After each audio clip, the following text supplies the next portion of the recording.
Hey guys, welcome back to the BuzWeaver channel, and we've just now had Season 3 release for DMZ, which introduced the new operators and or operator slots. So we click on these and you can see that your original character will always have what it had last time you played. Then of course you can select a different operator, and of course we went with different operators to give distinction to each one. And when we first tried out the game, I went in with Axel and was able to get a large backpack, 2-plate carrier, and a revive kit. Not played the third slot yet, but there is a bit of a controversy among the community now, or among some individuals, that there's an additional operator that we can actually purchase for $1,200. And of course the complaint, I guess, a bit is that you're pay to win in this particular situation. Now for me personally, it's no particular big deal.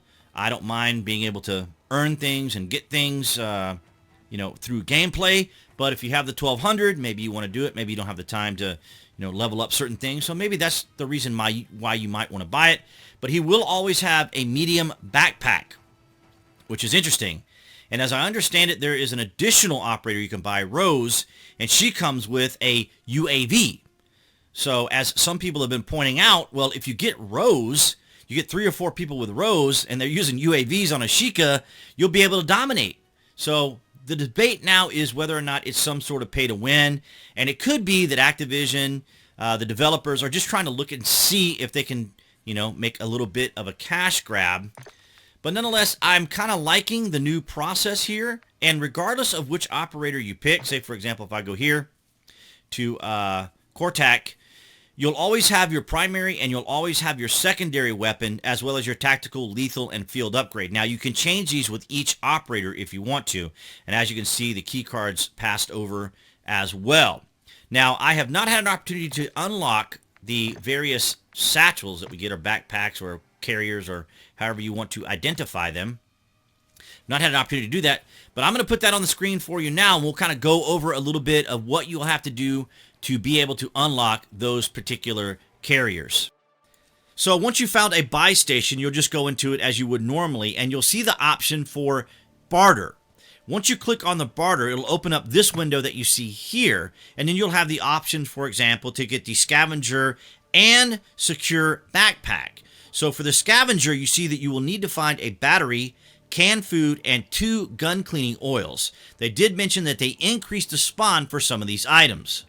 For your secure backpack, you're going to need an electric drill, a gas can, and a gold skull. And I know that seems like gold skulls are rather rare, as well as drills, but as I said, they did increase the spawn loot across the map, it would appear, because as we were looting, we did come across these items. Now, they aren't pervasive, they aren't everywhere. However, they're not as hard to find. So in your regular loot spots, or when you're doing safe missions, for example, or others where you can often find gold skulls, you should be able to find it that way as well.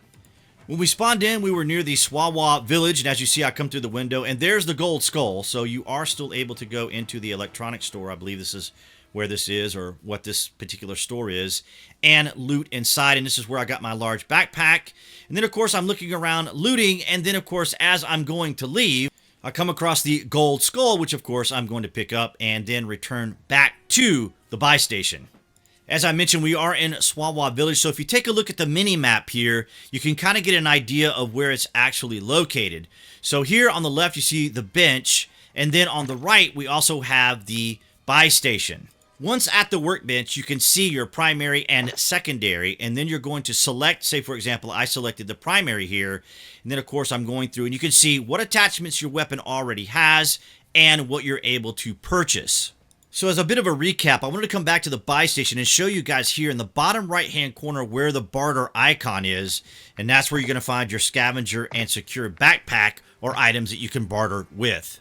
In the new redacted missions that we get, you'll need to go to a crafting station and then put 2 suppressors on 2 separate weapons. Now, I'm hovering over the muzzle, and you see you hit spacebar to buy. So I'm going to hit the spacebar, and then I'm going to go through the various muzzles here to find kind of one of the different suppressors that I want in particular. I was just going through this. We were just each talking to each other. So I just kind of just grabbed one at random. It wasn't anything that I was looking for in particular. So I went ahead and made a purchase.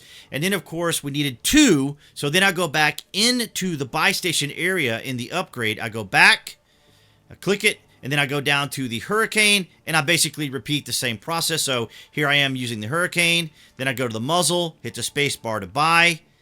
Yep, there I go. And then I went ahead and just selected kind of just a suppressor it completely at random. But you guys can go through and see how the process works here. And you can do this with each of the various attachments. After we left the buy station, we were going to continue working on our new mission, Redacted. And as you can see there on the screen, we completed the 2 weapons that required a suppressor, as well as killing bots. While we were working on another mission, we were in Said City on our way to port. And here you see in the tent behind me was the buy station, and then in the tent next to it was the crafting station. So that's where they are in Said City. It's in the little tented area there next to the playground and the amusement park. At Hafid Port, we just noticed that on shelves and other areas and buildings, there's just a lot more loot everywhere. So when you're trying to look for those particular items to build your particular backpacks, you can probably find them just in your regular looting as you go about playing. While we were around Hafid Port, you can find the new bots, or agents as they're called, the cartel, as you see there on the mission list. They were located here, and they are uniquely different. You'll also notice that some of the agents and or bots are a little bit different, but we did find the cartel ones at Hafid Port. So far, my guildmates and I are very enthusiastic about the changes that have been made to DMZ. They're very similar to the MMORPGs that we typically play, and we're really enjoying a lot of these new changes with crafting, the barter system, and of course there's going to be those controversies around the various operators that you can purchase with COD coin, but it's really going to be up to you whether or not you want to pursue that, to have that backpack and or UAV that the Rose character gets. So it may still remain a bit controversial, as well as the new battle pass that's $29.99. Real life, I believe, is $30 real life money for that new battle pass with additional skins and items and so forth that you can get. But nonetheless, guys, I want to thank all of you for your continued support. Your likes, your shares, and your comments are greatly appreciated. Let me know what you think down in the comments below if you'd like.